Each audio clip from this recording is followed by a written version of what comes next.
जय श्री हरि, जय शिव शंभू। आप सभी दर्शकों का हमारे यूट्यूब चैनल पर बहुत बहुत स्वागत, अभिनंदन।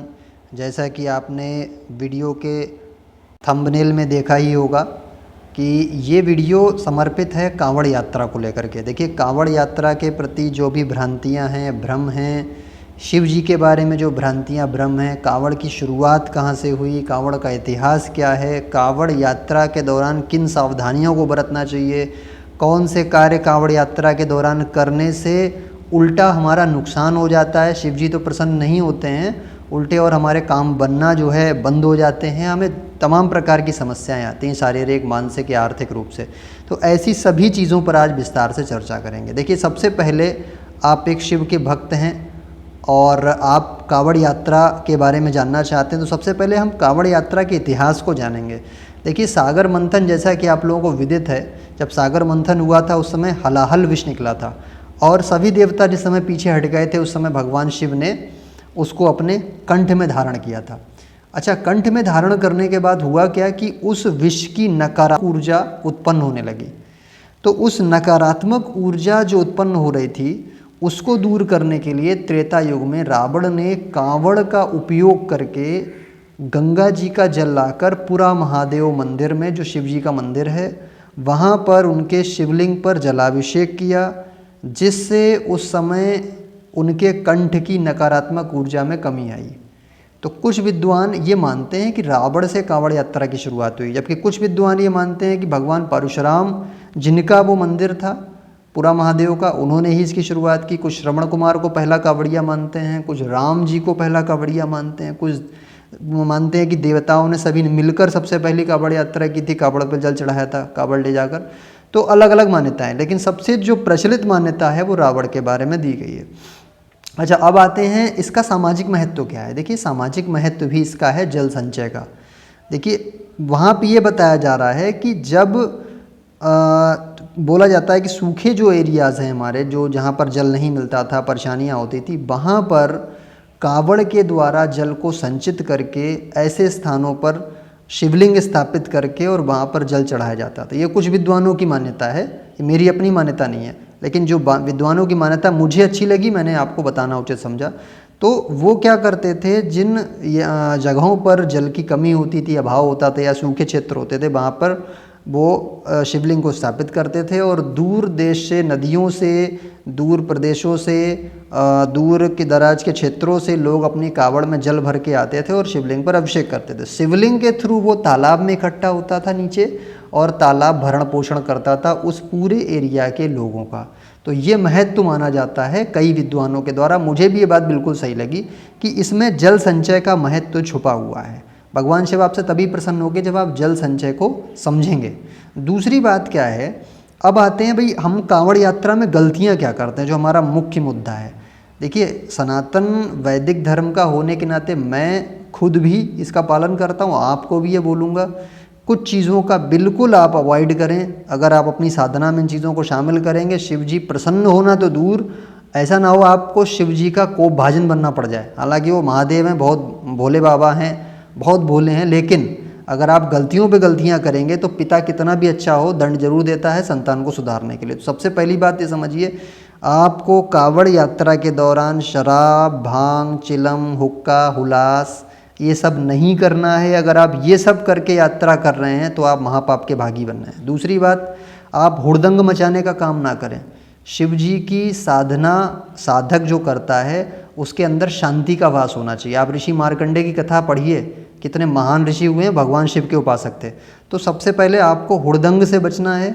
आप शांति प्रिय तरीके से भगवान शिव का नाम लेते हुए अगर जाएंगे, उनका स्मरण करते हुए कांवड़ लेके जाएंगे तो आपका फल तो बिल्कुल आपको प्राप्त होगा, अतुलनीय फल आपको प्राप्त होगा। दूसरी बात क्या होती है कि मौज मस्ती वाली बात होती है। आजकल नाच गाने के चक्कर में जो युवा और किशोर हमारे वो अट्रैक्ट हो रहे हैं कांवड़ यात्रा में, भक्ति का अभाव है, भक्ति देखने को नहीं मिलती है। लेकिन हाँ कि मौज मस्ती करेंगे, सड़क पे अपना डांस करेंगे, इन सब चीज़ के लिए भी अगर आप कांवड़ लेके जा रहे हैं, आपका उद्देश्य भगवान शिव की भक्ति ना होकर के केवल मौज मस्ती है, तब भी आपको भाजन बनेंगे भगवान शिव का या भगवान शनिदेव का, जो न्याय के देवता हैं। इसलिए कोई भी ऐसा कार्य ना करें। मैं हाथ जोड़कर निवेदन करता हूँ जिसमें आप भगवान शिव की भक्ति ना करके दूसरे कारणों आप जो है नाच गाने के लिए, मौज मस्ती के लिए, हुड़दंग के लिए, हुक्का उल्लास के लिए या चिलम इलम पीते हुए आप जा रहे हैं, ये सब चीज़ें गलत हैं, ये नहीं करना है। इससे आप को भाजन बन जाएंगे भगवान शिव का। दूसरी बात ये कि आप शिव को पहले पहचानिए, शिव जी क्या हैं। शिव जी की पूरी व्याख्या मार्कंडेय जी करते हैं। देखिए शिव तत्व जब होता है जब सृष्टि में कुछ नहीं होता है, यानी जो नहीं है वो शिव हैं। तो शिव बहुत बड़े हैं, शिव को आप समझिए।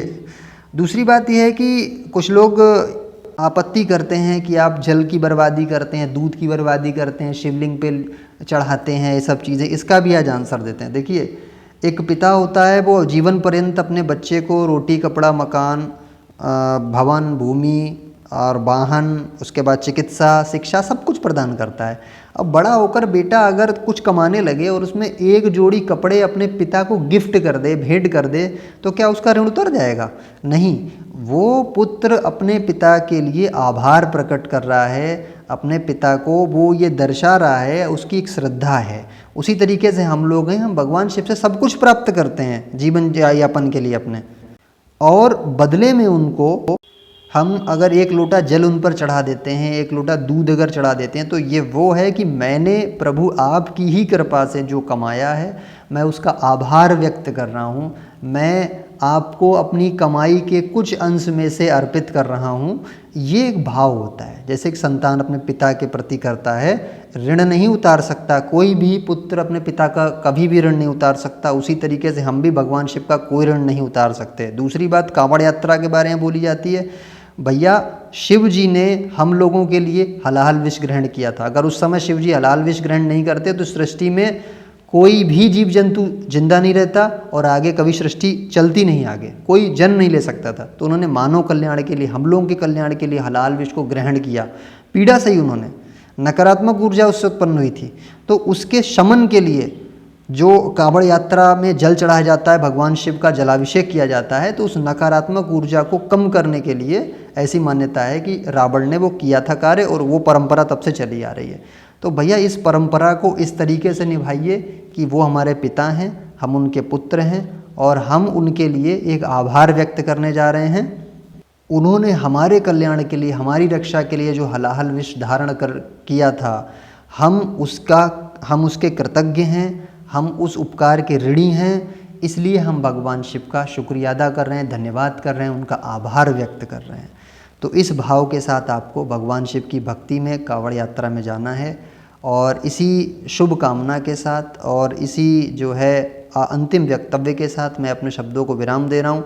चैनल पर नए हैं तो कृपया चैनल को सब्सक्राइब कीजिए, अधिक लोगों तक पहुँचाइए, और ये चैनल आपकी सेवा में सदैव समर्पित रहेगा। सनातन मूल संस्कृति की समस्त शिक्षाओं को आप तक प्रचारित प्रसारित करने का काम करता रहेगा। आप भी इसमें सहयोग कीजिए, इसको प्रचार कीजिए। हर हर महादेव।